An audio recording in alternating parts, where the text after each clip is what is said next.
கும்ப ராசிக்கு இந்த சனிப்பெயர்ச்சி எப்படி இருக்கும் என்பதை இன்றைய தினம் நாம் பார்க்கவிருக்கிறோம். கும்பராசிக்கு அதிபதி சனிதான். ராசி அதிபதி 12ஆம் இடத்திற்கு ஆட்சி பலம் பெற்றிருக்கிறார். ராசி அதிபதிங்கிறதுனால சனி ரொம்ப கெடுதல் பண்ணாது. ஆனால் 12ஆம் இடம் வலுப்பெற்று இருக்கிறதே, அது விரயஸ்தானம் ஆயிற்று, அயன சயன ஸ்தானம் ஆயிற்று. நிறைய பேருக்கு தூக்கம் வராது. அந்த மாதிரி உங்களுக்கு ஏதாவது தூக்கமின்மை, இன்சோமேனியாவா சொல்லுவாங்க, அந்த மாதிரி ஏதாவது வியாதி சரியாயிடும், நல்லா தூங்குவீங்க. மனதுல நிம்மதி இருந்தாதாங்க தூக்கம் வரும். மனசுல இருக்கணும், நிம்மதி இருக்கணும், கவலை இருக்கக்கூடாது, பயம் இருக்கக்கூடாது. கவலை பயம் இது ரெண்டும் இல்லாமல் இருந்தால் நல்ல தூக்கம் வரும் யாருக்கா இருந்தாலும்.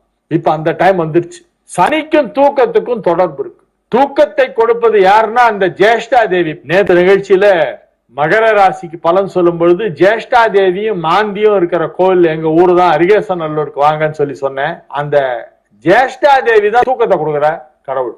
யாருக்காவது தூக்கம் வரலன்னா நீங்க சனியுடைய மனைவியான ஜேஷ்டா தேவியை பிரார்த்தனை செய்து கொண்டால் உங்களுக்கு நல்ல தூக்கம் வரும். மாத்திரை போட வேண்டாம். தூக்க மாத்திரை போட்டுத்தான் தூக்கம் வரும்ன்ற நிலையிலே இருப்பவர்கள் எல்லாம் தயவு செய்து ஜேஷ்டா தேவியை பிரார்த்தனை செய்து கொண்டால் தூக்கம் வரும். தூக்கம் என்பது ஒரு மனிதனுடைய ஜாதகத்திலே 12ஆம் இடத்தை வைத்து சொல்லப்படுகிறது. இப்பொழுது 12ஆம் இடத்திலே 12 சனி வந்திருக்கிறது. உங்கள் ராசிக்கு 12ஆம் இடத்தில் சனி.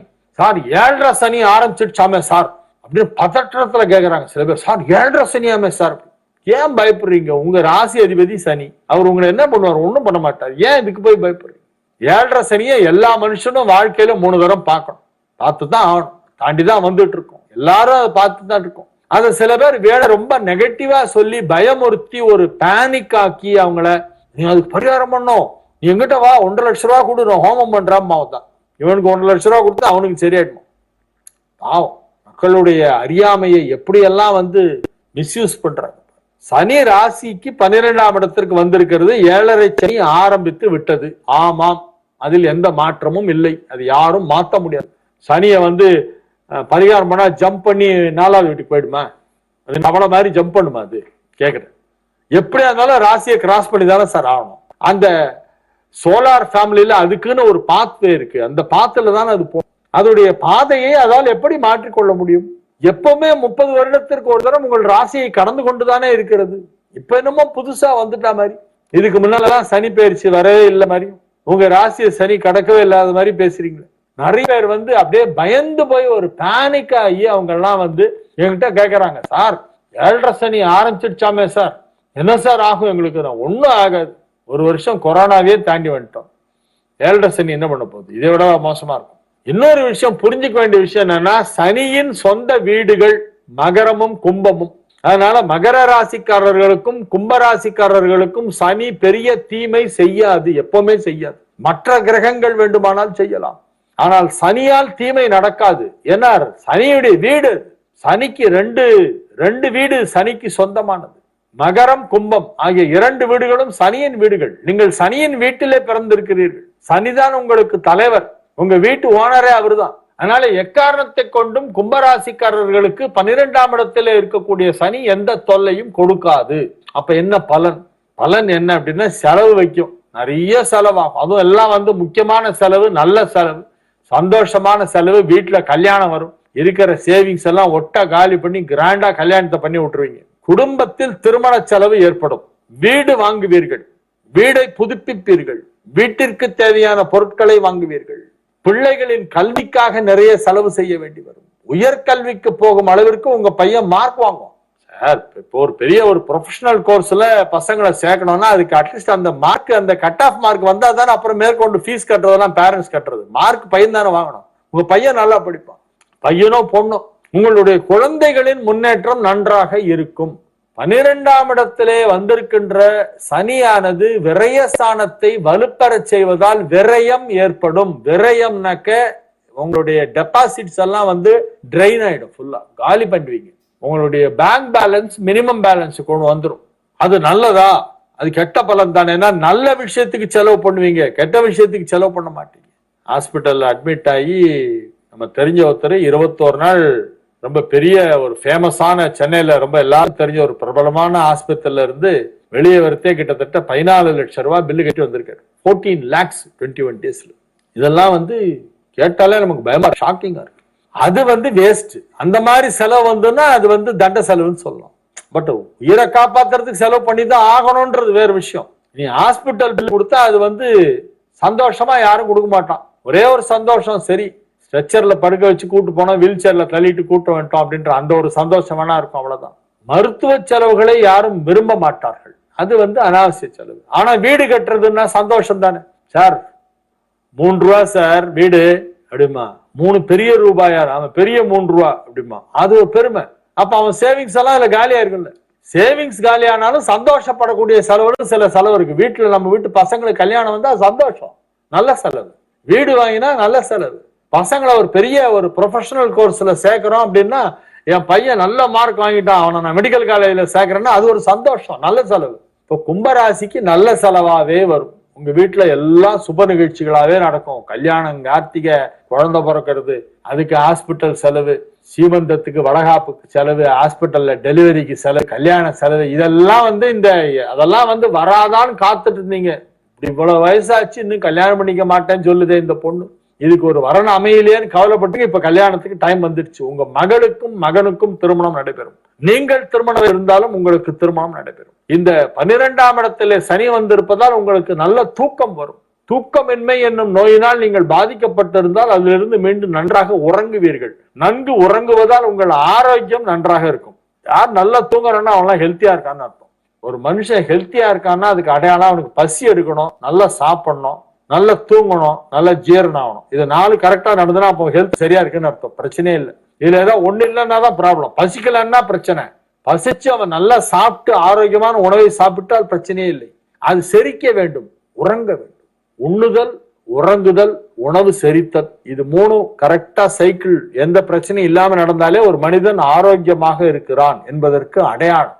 அந்த நேரம் இப்பொழுது உங்களுக்கு வந்திருக்கிறது. நீங்கள் நன்றாக சாப்பிடுவீர்கள், நன்றாக தூங்குவீர்கள். சாப்பிட்ட சாப்பாடு நல்ல செரிமானமாகும், ஆளு ஹெல்த்தியா இருப்பீங்க, ஆரோக்கியமா இருப்பீங்க, நிறைய பணமும் வரும். வேற என்ன வேணும்? உடல் ஆரோக்கியம் ரொம்ப முக்கியம், அது நல்லா இருக்கும். நோயற்ற வாழ்வே குறைவற்ற செல்வம், அந்த செல்வமும் இருக்கு. நோயற்ற வாழ்வு உங்களுக்கு ஏற்படும், செல்வமும் நிறைய வரும், வீடு வாங்குவீங்க. 12ஆம் இடம் என்பது உங்களுடைய படுக்கை அறையை குறிக்கின்ற இடம், அது நல்லா இருக்கு. அப்படின்னா நிம்மதியா தூங்குவீங்க.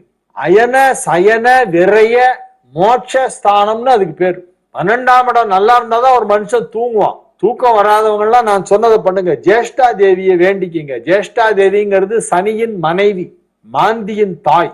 மாந்திக்கு ஒரு பரிகாரம் இருக்கு, அதை பண்ணணும். நீங்க என்னன்னா, மாந்திங்கிறது ஒரு மாதிரி ஃபேஸ் எல்லாம் வந்து தேஞ்சு போன ஒரு உருவம் கொண்டது. அதனால என்ன பண்ணோம்னா, இந்த தொழு நோயாளிகள் எல்லாம் இருக்காங்க இல்லையா, கையெல்லாம் விரலெல்லாம் குறைஞ்சு போய் மூக்கெல்லாம் அப்படியே சப்பையா ஒட்டிட்டு போய் தொழுநோய் ஏற்பட்டு லெப்ரசி ஏற்பட்டு அதனால பார்ட்ஸ் எல்லாம் அப்படியே வந்து க்ஷயம்பாங்க, குறைஞ்சுக்கிட்டே வரும். க்ஷயம்னா குறைதல், அக்ஷயம்னா குறையாதுன்னு அர்த்தம். க்ஷயரோகம்னு பேர், அதுக்கு பேரு. அங்கெல்லாம் வந்து அப்படியே கொஞ்சமா குறைஞ்சிட்டே வரும். அந்த மாதிரி நிலையில இருக்கக்கூடிய ரொம்ப மோசமான க்ஷயரோகிகளுக்கு, அதாவது தொழுநோய் உள்ளுக்கு அதனால் பாதிக்கப்பட்டு ரொம்ப வறுமையில இருக்கக்கூடியவர்கள், அந்த மாதிரி இப்ப சில கோவில் வாசல்ல வழிபாட்டு தலங்களின் அருகில எல்லாம் பார்க்க முடியும். அந்த மாதிரி சில தொழுநோயாளிகள் இருப்பாங்க. அவங்களுக்கு வந்து வெள்ளை வெளையர்னு நல்ல ப்ளீச்டு ஒயிட் துணி வாங்கி வஸ்திரதானம் பண்ணணும். வஸ்திரதானம் பண்ணி அவனுக்கு வந்து தயிர் சாதம் பேக் பண்ணி ஒரு பார்சல், அதுவும் வெள்ளை நிற துணி அவனுக்கு தானமாக கொடுக்க வேண்டும். ஒத்த துணியா கொடுக்க கூடாது. ஆணு கொடுத்தாலும் பெண்ணு கொடுத்தாலும் ஒரு பேர் தான் கொடுக்கணும். வேட்டி துண்டு இல்லைன்னா சாரி ஜாக்கெட் துண்டு, பாட்டம் டாப் சேர்த்து 2 துணியா தான் கொடுக்கணும். இப்ப வஸ்திரதானம் பண்ணாலும் சிங்கிள் கிளாத் கொடுக்க கூடாது, ஒரு பேர் தான் கொடுக்கணும். அந்த மாதிரி வந்து தொழுநோயால் பாதிக்கப்பட்டு வறுமையிலும் வாடிக்கொண்டிருக்கின்ற மற்றவர்கள் கிட்ட போறதுக்கே கூச்சப்படக்கூடிய அருவருப்பாக இருக்கக்கூடியவர்கள் கிட்ட போய், இந்தாங்க ஐயா இந்த துணியை உடுத்தீங்கன்னு சொல்லி உங்க கையால அவருக்கு போத்தி விட்டு அவருக்கு தயிர் சாதத்தை கொடுத்து அவருக்கு செலவுக்கு ஏதோ 50-100 பணத்தையும் கொடுத்துட்டுவாங்க. இங்க ஒரு சாதம் கொடுத்தா ஒரு வேளைக்கு தான் அது காணும். இந்த துணி இவ்வளவு ஒயிட் கிளாத்தை போட்டுக்கிறதுல அவங்களுக்கு ஒன்றும் பெரிய பெருமை கிடையாது. ஒயிட் அண்ட் ஒயிட் போட்டுட்டு இருக்கேன்னு பெருமைப்படக்கூடிய நிலையில அவங்க இல்லை. அவங்க வறுமையிலும் இருக்கிறார்கள், நோயாலும் வாடிக்கொண்டிருக்கிறார்கள். அந்த மாதிரி குஷ்டரோகிகளுக்கு வெள்ளை வஸ்திரம் தானம் பண்ணி அவங்களுக்கு தயிர் அன்னம் கொடுத்து அவர்களை கையில நிறைய காசு, உங்களால முடிஞ்ச அளவு செலவுக்கு இந்த காசு வச்சுக்கோன்னு சொல்லி அவனுக்கு பணமும் கொடுத்து பண்ணிட்டு வந்தீங்கன்னா மாந்தி உங்களை ஒன்றும் பண்ணாது. மாந்தியுடைய பரிகாரம் இதுதான். மாந்தியை எப்படி வந்து சாட்டிஸ்ஃபை பண்றது, மாந்திக்கு தனியா மந்திரம் எல்லாம் கிடையாது. மாந்தி வழிபட்ட ஸ்தலங்கிறதுனால திருவாலங்காடுல ஒரு சிவன் சன்னதியை மாந்தீஸ்வரர் சொல்றாங்க. பட் மாந்திக்கே சன்னதி இருக்கிறன்னா அரியசநல்லூர் தான், எங்க ஊர் தான். கும்பராசிக்கு பரிகாரமே மாந்தி பரிகாரம் தான், அதுதான் மெயின். வேற எதுவும் பரிகாரம் தேவையில்லை. மாந்திக்கு செய்ய வேண்டிய பரிகாரம் என்னங்கிற சொல்லிட்டேன். ஏழையாக லெப்ரசி அஃபெக்டட் பர்சனா இருக்கக்கூடிய, தரை பிச்சை எடுக்கக்கூடிய நிலையிலே சாலை ஓரங்களிலே இருக்கக்கூடியவர்களுக்கு வெள்ளை நிற ஆடை, வெள்ளை நிறத்திலே தயிர் சாதம், பணம் எல்லாத்தையும் கொடுத்து படுத்தினால் மாந்திக்கு பிரீத்தியாகும். நீங்கள் கும்பராசி அன்பர்கள் ஆஞ்சநாடு எப்பொழுதுமே செய்யணும். கோஷ்பதிகிருத வாராசி மசகீகிருத ராட்சசம் ராமாயணமாலா ரத்னம் வந்தே அனிலாத்மஜம் அஞ்சனா நந்தனம் வீரம் ஜானகி சோகநாசனம் கபீச மட்சகந்தாரம் வந்தே லங்கா பயங்கரம் உல்லங்க சிந்தோகோ சலிலம் சலீலம். தண்ணீரை தாண்டினானா, சலீலம்னா கடல், சலீலம்னாக்க தாண்டது, சலிலம் சலீலம். அஞ்சிலே ஒன்று பெற்றான் அஞ்சிலே ஒன்றை தாவி அஞ்சிலே ஒன்று ஆறாக ஆரியற்காக ஏகி அஞ்சிலே ஒன்று பெற்ற அணங்கை கண்டு அயலாரூரில் அஞ்சிலே ஒன்றை வைத்தான் அவனம்மை அழித்து காப்பான். ஸ்ரீராம் ஜெய்ராம் ஜெய் ஜெய் ராம் என்று சொல்லி ஆஞ்சநேயரை வழிபடுங்கள். வாழிய செந்தமிழ் வாழ்கன தமிழர், வாழிய பாரத மணித்திருநாடு. வந்தே மாதரம் வந்தே மாதரம் வந்தே மாதரம்.